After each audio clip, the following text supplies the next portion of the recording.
Setelah menggunakan HP ini selama sebulanan, saatnya mengungkapkan apa aja yang aku rasain dan apa aja yang telah aku uji di handphone ini. Yang pertama yang aku bahas adalah baterai.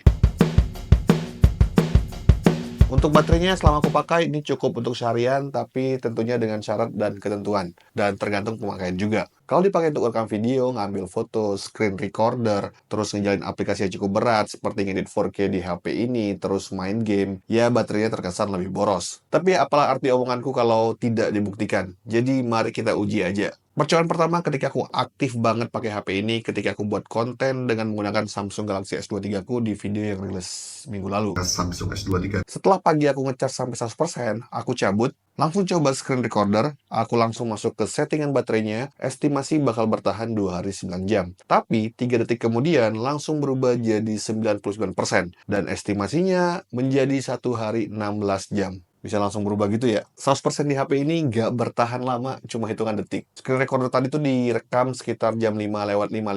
Habis itu aku gunain HP ini untuk buat skrip video yang kemarin, dan baterainya udah nyentuh 90% 4 menit kemudian. Setelah itu aku ngerekam video pakai kamera ini sekitar 20 menitan, langsung aku coba edit video tadi pakai CapCut. 4K di CapCut. Setelah itu aku ngerekam video 4K pakai kamera di HP ini, itu sekitar 20 menitan, dan langsung aku coba edit video tadi di CapCut. Baterainya dari 92% menjadi 90% dalam waktu 5 menit saat aku pakai ngedit di CapCut dan screen recorder tentunya. Setelah itu aku mandi, dan ternyata handphone ini dipakai untuk anakku main game. Game anak-anak sebenarnya nggak terlalu berat juga. Setelah itu aku buka WhatsApp, bahas pekerjaan, terus nelpon orang yang harus telepon, dan lain sebagainya, sampai aku harus ke Jakarta naik KRL. Di perjalananku ke Jakarta naik KRL, itu aku ngerekam cukup banyak footage untuk buat video yang kemarin itu. Karena aku cukup banyak ngerekam videonya, video di stasiun, video di KRL, kemudian video naik Gojek, itu cukup banyak aku ngerekam videonya. Dan baterainya itu tinggal 39%. Lalu setelah itu aku nggak terlalu pakai HP ini,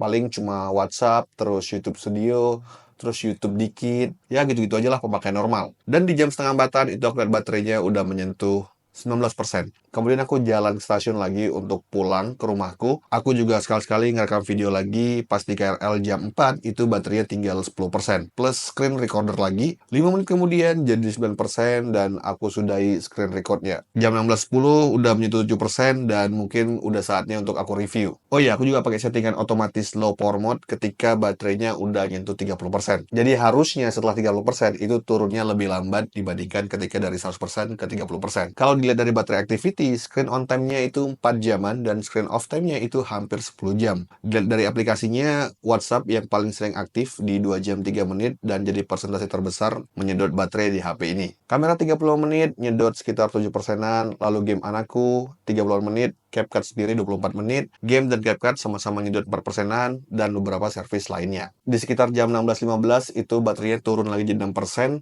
dan setelah itu nggak aku gunain lagi. Yang jelas setelah aku sampai rumah jam 5, itu HP ini udah koit. Jadi untuk pemakaian cukup berat, itu cukup dari jam 6 sampai jam 5 sore. Gimana kalau pemakaiannya santuy banget? Oke, percobaan kedua dengan metode santuy banget.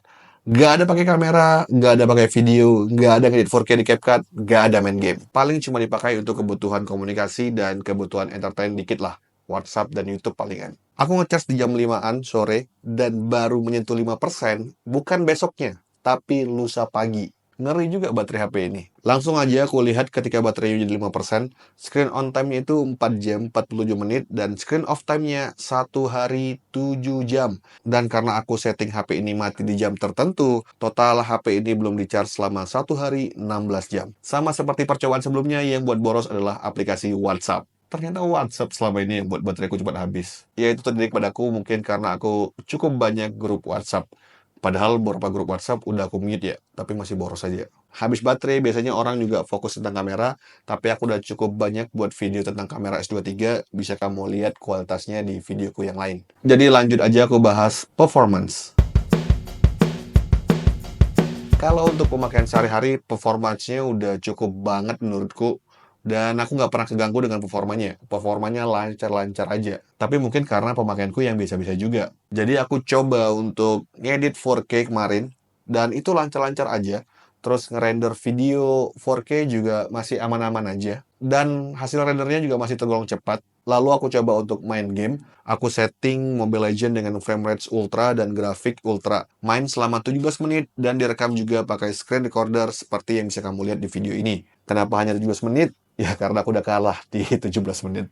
Selama main aku nggak nemuin nge-lag yang berarti, performance-nya bisa aku bilang konsisten selama 17 menit. Di menit 12 itu sebenarnya udah mulai kerasa panas, tapi ya masih bisa aku terima lah. Nggak terlalu panas banget. Dan gamenya itu masih lancar-lancar aja. Jadi 17 menit main game dengan settingan maksimal dan direkam juga pakai screen recorder, HP-nya jadi hangat, belum panas. Dan menghasilkan file rekaman yang hampir 2 giga. Selama aku pakai HP ini, ada beberapa kali itu ngehang, tapi jarang banget. Cuma ada satu bug yang bikin aku emosi. Jadi ketika aku mau share kontak di WhatsApp, itu aku nggak bisa cari kontak yang aku inginkan. Nggak tahu kenapa, dan itu terjadi sampai hari ini. Ya, bug satu itu yang buat aku emosi sampai sekarang.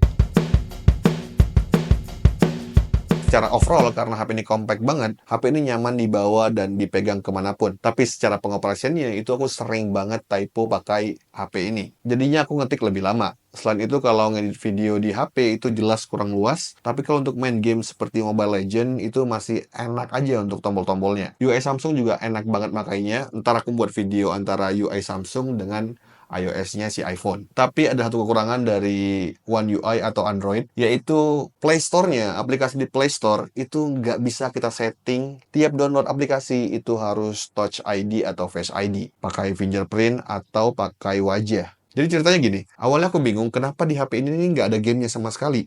Padahal kemana aku lihat anakku main game di HP ini. Ternyata setelah aku buka gaming hub, itu banyak banget game anakku. Dan aku nggak tahu kapan dia install sebanyak itu. Nggak bisa aku kontrol. Kalau di iPhone, itu tiap install aplikasi itu harus pakai Face ID. Jadi aku tahu tuh apa aja yang diinstal anakku. Tapi di Play Store nggak bisa. Emang ada settingan parenting control, tapi aku tipe orang tua yang ingin nge-review semua game yang diinstal anakku dan kebatasin jumlah gamenya. Untuk mencegah kecanduan main game juga kalau gamenya terlalu banyak. Jadi kalau di iPhone-ku yang ini, itu game yang diinstal anakku, ya udah itu aja. Dan di iPhone ini, anakku nggak bisa install game sesukanya. Itu juga jadi alasan kenapa anakku lebih sering pinjam handphoneku yang ini dibandingkan yang ini. Semoga di update One UI atau Android selanjutnya, itu ada settingan seperti itu. Atau mungkin udah ada sebenarnya, aku aja yang belum tahu. Mohon ajari aku dan tulis di komen. Oke, itu aja untuk video hari ini. Semoga video ini bermanfaat dan sampai ketemu di video selanjutnya. Terima kasih sudah menonton.